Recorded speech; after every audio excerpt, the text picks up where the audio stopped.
Mesdames et messieurs, chers invités, bonsoir et bienvenue sur CamNews 24. C'est parti avec l'émission Conversation. Ce soir, nous parlons de comment valoriser et capitaliser ces vacances. Pour mieux en débattre, nous aurons deux jeunes avec nous. Damo Pierre, enseignant de formation, Ghislain Forbané, également enseignant de formation. Damo Pierre, bonsoir et merci d'avoir accepté notre invitation. Bonsoir, Monsieur Edmond Enfant. Bonsoir, Ghislain Forbané. C'est encore un plaisir pour moi ce soir de prendre la parole sur le sujet si saillant concernant les jeunes Camerounais et les jeunes de la CGN en particulier. Forbané, bonsoir et merci aussi d'être des nôtres ce soir. Merci, bonsoir monsieur Edmond Nafa, bonsoir mon collègue Damo Pierre et c'est vraiment un plaisir pour moi de me retrouver en face de vous et encore sur ce plateau pour parler de ce thème qui est vraiment important surtout pour les élèves et étudiants. Merci. Alors je vais ouvrir ce débat avec vous, Ghislain. C'est quoi être en vacances pour un bon élève? Est-ce jeter ses cahiers dans un tiroir voué à l'oubli ou bien se rendre dans les lieux de buvette pour s'amuser? Ou alors, quelle est la bonne attitude que doit adopter un élève pendant ce temps de vacances? C'est quoi être en vacances? En fait, être en vacances, c'est être en période de repos. Les vacances, en fait, c'est une période où les établissements scolaires ferment les portes pour laisser le temps aux élèves de se reposer, puisqu'ils viennent, n'est-ce pas, de traverser une année scolaire et la tête a besoin, n'est-ce pas, du repos pour encore avoir plus de l'énergie. On peut aussi voir les vacances aussi comme une période qui sépare, n'est-ce pas, deux années scolaires. Puisque quand vous finissez cette année, l'année prochaine pour les élèves admis en classe supérieure, ils ne vont plus revenir dans la même salle de classe. D'où l'importance de se reposer pour reprendre, pour commencer en fait une nouvelle classe avec beaucoup d'énergie. Maintenant, être en vacances, ce n'est pas jeter ses cahiers, ce n'est pas en fait se livrer à n'importe quoi. Non, être en vacances, en fait, il faut valoriser et capitaliser ces vacances comme on dit, n'est-ce pas, notre thème. Valoriser, pourquoi? Mettre en valeur, n'est-ce pas, cette période de repos que nous avons. Mettre en valeur nos compétences, mettre en valeur nos acquis. Et capitaliser, on capitalise en fait, sur plusieurs points. Ça peut être, n'est-ce pas, sur le plan financier, surtout pour les élèves qui se battent eux-mêmes. Ils ont, n'est-ce pas, besoin, n'est-ce pas, d'une période pour travailler et avoir de quoi satisfaire leurs besoins. Et capitaliser aussi en termes de nouvelles compétences. Il peut arriver que durant l'année scolaire passée, il y a des notions, certaines choses que les élèves n'ont pas bien maîtrisées, n'ont pas bien acquis. Pendant les périodes de vacances, ils peuvent perfectionner, n'est-ce pas, en fait, certains points. Voilà ce que je peux dire sur ce point. Alors, Forbané, je voudrais vous reprendre sur un point. Vous parlez de repos, période de repos. Est-ce un repos intellectuel ou alors c'est un repos de corps? On doit se retrouver à la maison à ne rien faire ou alors c'est un repos intellectuel? Un peu de précision. En fait, moi je dirais plutôt c'est un repos intellectuel puisque l'être humain a toujours besoin d'être en mouvement. L'être humain doit toujours faire quelque chose. D'où la raison pour laquelle je parle de repos intellectuel. Et ce repos est vraiment vital et nécessaire pour l'organisme. Et aussi un peu de repos physique, puisque à chaque fois l'élève se déplace pour aller à l'école, ainsi de suite. Le corps a besoin, n'est-ce pas, à un certain moment, de fournir moins d'efforts pour qu'à une certaine période, être vraiment, n'est-ce pas, à la hauteur des attentes de la société. Damo Pierre, nous voulons aussi comprendre une chose. Pendant les vacances, certains enseignants ont tendance à reprogrammer les cours de vacances, appelons ça ainsi, les cours de remise à niveau. on assiste très souvent à une continuité des classes avant la date butoir de la rentrée. Est-ce que cela peut jouer sur ce temps de repos des élèves? Et comme vous le soulignez, nous le vivons très souvent au quotidien, les reprises des classes pendant les vacances par certains enseignants dans beaucoup d'établissements dit les cours de remise à niveau. Est-ce ces cours ont des impacts sur l'apprenant? Reste à savoir.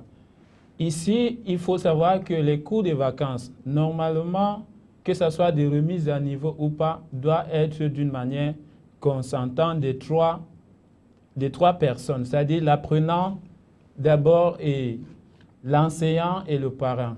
Pourquoi ça doit être consentant? C'est-à-dire c'est l'apprenant qui peut connaître les faiblesses de l'élève et du parent. Mais maintenant, quand on parle des vacances, c'est l'arrêt des activités légales suivant un calendrier pour se permettre de reposer un peu avant de recommencer encore. Mais maintenant, s'il faut recommencer les cours pendant les vacances, c'est pour remédier à certains points faibles de l'apprenant qui n'a pas pu bien simuler pendant les 9 mois des cours. Et ça ne doit pas être aussi long que ça. C'est-à-dire, si on a par exemple 3 mois de vacances, on peut faire des cours de remise à niveau pendant 1 mois pour juste élever le niveau ou bien pour juste reprendre les points qui ont causé des défauts à l'apprenant. Mais maintenant, ça a aussi des répercussions sur l'apprenant.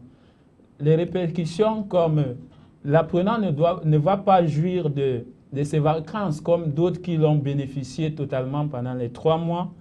Et les vacances sont aussi bénéfiques pour l'apprenant comme le parent. Donc, pour le parent, pour certains parents, les enfants vont être à la maison pour les aider dans certains travaux, par exemple les tâches ménagères. Et pour d'autres personnes, ils vont les aider. Monsieur Damo, nous allons revenir sur ce point-là. Vauban et Ghislain, comment rendre ces vacances utiles au sein de la CGN? Comment rendre ces vacances utiles? Si vous me permettez, je voulais revenir un peu sur le point que M. Damon a évoqué. En fait, les cours des vacances, il y a l'adage qui dit « soit l'arbre grandit, soit il meurt ». En ce qui concerne les élèves, soit vous progressez en connaissance, soit vous régressez. Et les périodes des vacances ont tendance à rendre les élèves de plus en plus faibles, d'où l'importance, n'est-ce pas, à un certain moment de revenir sur les cours de remise à niveau ou bien d'introduire même les cours des nouvelles salles que les élèves, n'est-ce pas, vont fréquenter. Cela est très important, mais sauf que ces cours de remise à niveau ne doivent pas prendre toute la période des vacances. Donc ça doit intervenir à la fin des vacances, 4 ou 3 semaines avant la rentrée. Maintenant, comment valoriser ces vacances au sein de la CGN? C'est ça la question, si je ne me trompe pas. Okay. Pour valoriser ces vacances, en fait, il faut d'abord essayer de voir ces lacunes tout au long de l'année. S'il y a un point, n'est-ce pas, sur lequel on ne s'en sortait pas bien, on doit, n'est-ce pas, améliorer, chercher à améliorer nos compétences sur ce point. Là, ça donne de la valeur à nos vacances. Et pour les étudiants, par exemple, en formation professionnelle, ils doivent en fait faire les stages d'entreprise, mais doivent faire le stage d'entreprise puisque pour eux c'est une obligation. Et pour les autres étudiants aussi, ils peuvent faire le stage d'entreprise. Vous parlez justement de stage. Alors, est-ce que la CGN offre aussi des stages à ses étudiants pendant ce temps de vacances? La CGN, à travers, n'est-ce pas, la fondation MBF Holding, offre, n'est-ce pas, des stages à certains étudiants. Et d'autres étudiants aussi peuvent, n'est-ce pas, solliciter, aller, n'est-ce pas, dans les entreprises de leur choix. Là aussi, la CGN les accompagne, n'est-ce pas, dans l'obtention des stages à travers, n'est-ce pas, les lettres de recommandation.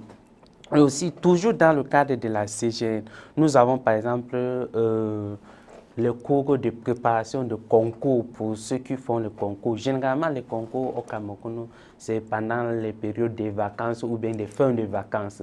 Et pour les étudiants ou bien les élèves qui viennent de finir le cycle du lycée, qui doivent faire le concours, eux, ils doivent, n'est-ce pas, nécessairement se mettre au travail pour pouvoir, n'est-ce pas, réussir au concours. Et là, la CGN les accompagne donc, à travers donc, le cours de préparation de concours.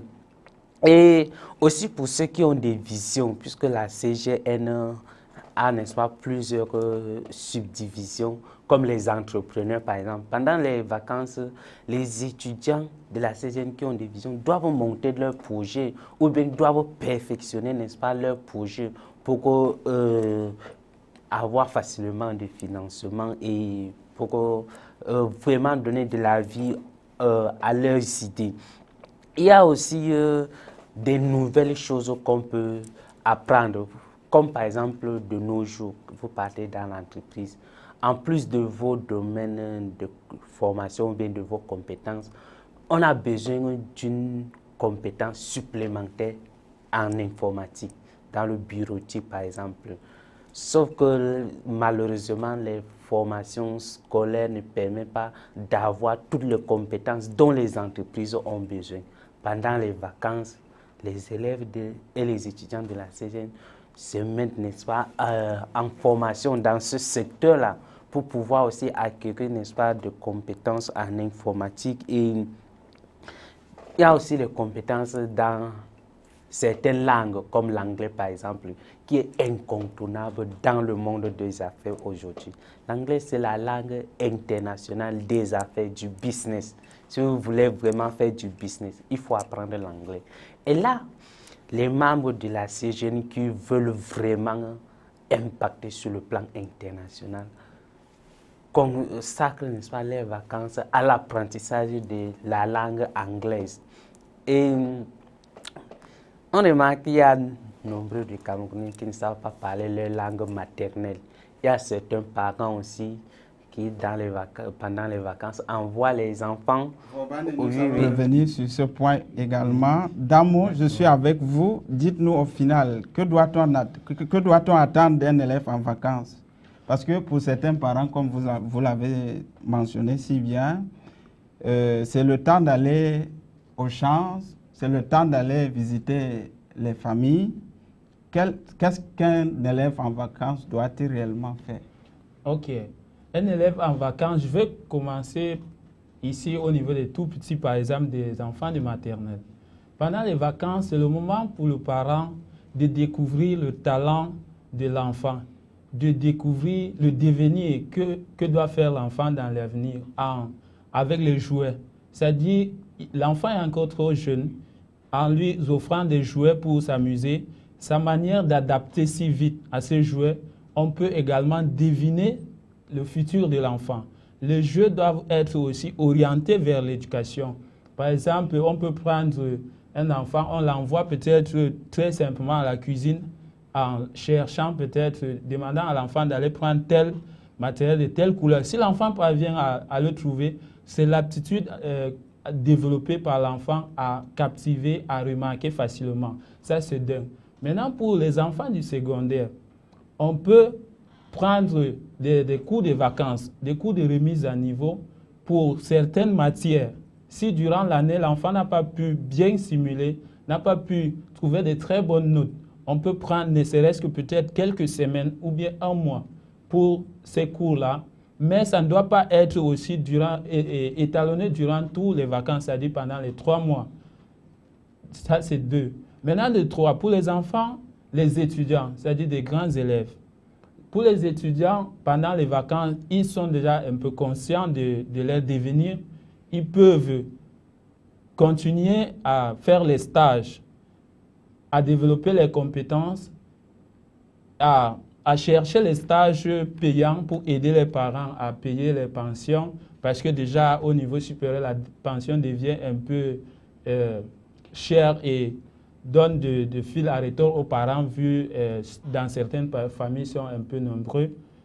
Et encore, aider les parents, si à jamais on n'a pas ces stages-là, aider les parents dans les activités, aller au village, pour certaines qui fréquentent en ville, ils ont souvent des difficultés à s'exprimer en langue maternelle, comme Ghislain venait de le souligner, aller rendre des visites aux grands-parents au village et faire même et joindre certaines compétences qui n'ont pas été faites à l'école, par exemple le secrétariat, l'informatique.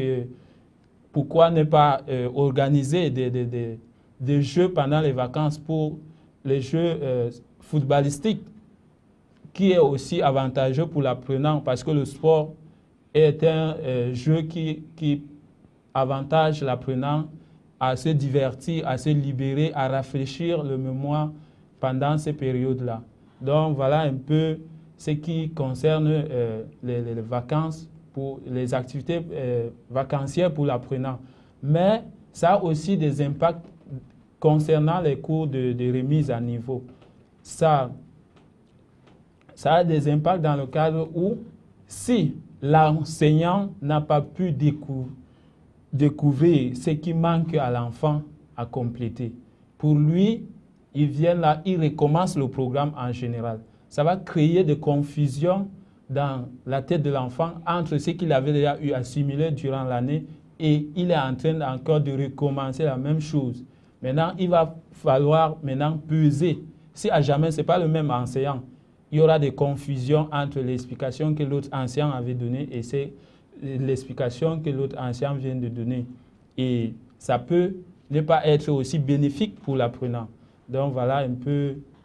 Nous allons sortir à présent avec cet autre point. Parlons de la préparation de la rentrée qui s'annonce. Ghislain Vorbane, comment réussir à préparer la rentrée pendant son temps de vacances? Ok, si vous me permettez, je voulais revenir, n'est-ce pas, sur les vacances au village, parce que c'est très très important.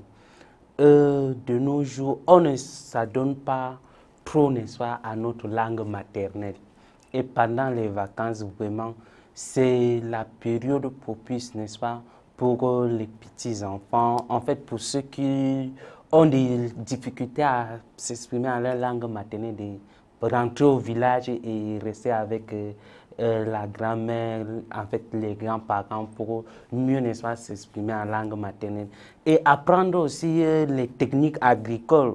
Vous imaginez quelqu'un dans une famille ici en ville à Douala, on ne sait même pas comment on cultive les légumes pour manger. Pourtant, on mange ça tous les jours. Or, pendant les vacances, si on essaie de faire un tour au village ou bien on fait même un petit champ, on peut au moins avoir une idée de ce qu'il faut faire pour avoir de quoi manger. Nous sommes en période de Covid, vu qu'on importe beaucoup de choses à manger dans notre pays. Et si il arrive un moment où chacun doit rester dans son pays, on ne sait pas faire telle chose, on ne sait pas cultiver telle chose ou bien faire tel type d'élevage. On va faire comment? Donc voilà, n'est-ce pas, l'importance de rentrer aussi au village de temps en temps pendant les vacances. Et les vacances vraiment sont orientées vers des connaissances nouvelles, vers la pratique. Donc pendant les vacances, l'élève ou l'étudiant ne doit plus venir, n'est-ce pas, s'adonner à des théories, ainsi de suite. Non, c'est pour soit mettre en pratique ou bien acquérir de nouvelles pratiques. Maintenant, pour préparer donc la nouvelle rentrée, il faut donc, n'est-ce pas, vraiment mettre en valeur ou bien capitaliser ces vacances pour pouvoir, n'est-ce pas, avoir une rentrée réussie. Si vous passez votre vacances peut-être à dormir, à visionner, à regarder les séries ou bien à faire des choses inutiles, à la rentrée, il est normal que vous ayez, n'est-ce pas, une rentrée vraiment qui ne sera pas comme la rentrée des élèves qui ont, n'est-ce pas, bien exploité leurs vacances. Donc pendant les vacances, il faut faire même des activités rentables et à travers, n'est-ce pas, le gain Vous pouvez aider même les parents à acheter un bic ou 2 cahiers, je ne sais quoi en fait. Et c'est par là qu'on réussit, n'est-ce pas, à bien préparer sa rentrée. Tout se passe, n'est-ce pas, au niveau des vacances. Si vous ratez votre vacances, vraiment, vous ratez aussi votre rentrée scolaire et c'est l'année comme ça qui commence très mal. Si vous débutez bien votre rentrée scolaire, vous débutez aussi bien votre année et là, le succès vous sourit. Voilà ce que je peux dire à ce niveau. Mesdames, Messieurs, nous sommes pratiquement arrivés à la fin de notre émission. Dame Pierre, quel est le conseil que vous allez donner à un élève qui passe son temps, par exemple, dans les lieux de buvette, au lieu de réviser ses cours? Le conseil ici présent que je peux donner aux enfants en vacances aujourd'hui, c'est de rendre les vacances utiles, rentables, avantageuses et bénéfiques. Et de ne pas se vadrouiller, de ne pas être oisif, d'aider les parents dans les travaux pour ceux qui sont déjà un peu matures, qui peuvent en occuper de certaines tâches et pratiquer des activités lucratives si à jamais on a cet avantage-là pour aider les parents à préparer la rentrée prochaine et c'est fixer des objectifs à atteindre pour mieux débuter la rentrée prochaine. Parce que si on ne sait pas fixer les objectifs avant de débuter un travail, on risque de ne pas bien faire ce travail-là. Donc, on doit les capitaliser en les utilisant à bon escient. Donc, voilà en quelque sorte ce que je peux conseiller aux jeunes vacanciers d'aujourd'hui. Forbane et Ghislain, quel est votre mot de sortie? Comme mot de sortie, nous savons tous que le monde est en pleine mutation. Et les choses changent, n'est-ce pas, en fait, toutes les secondes. D'où il est important, vraiment important pour nous de nous focaliser, n'est-ce pas, sur les compétences. Parce qu'il y aura, n'est-ce pas, un temps vraiment dans ce pays où on n'aura que des compétences. Si vous ne savez rien faire, vous ne pourrez rien faire, vous allez toujours rester oisif et ainsi de suite. D'où l'importance vraiment de mettre à profit nos vacances. Et là, ce sont les parents qui peuvent, n'est-ce pas, mieux accompagner les élèves, qui peuvent mieux accompagner les étudiants. Les parents peuvent mieux nous rappeler à l'ordre pour vraiment mettre à profit, n'est-ce pas, nos vacances. Et vraiment, je vous remercie et bonne soirée. Mesdames et messieurs, c'est ici que nous refermons cette émission. Rendez-vous à la prochaine.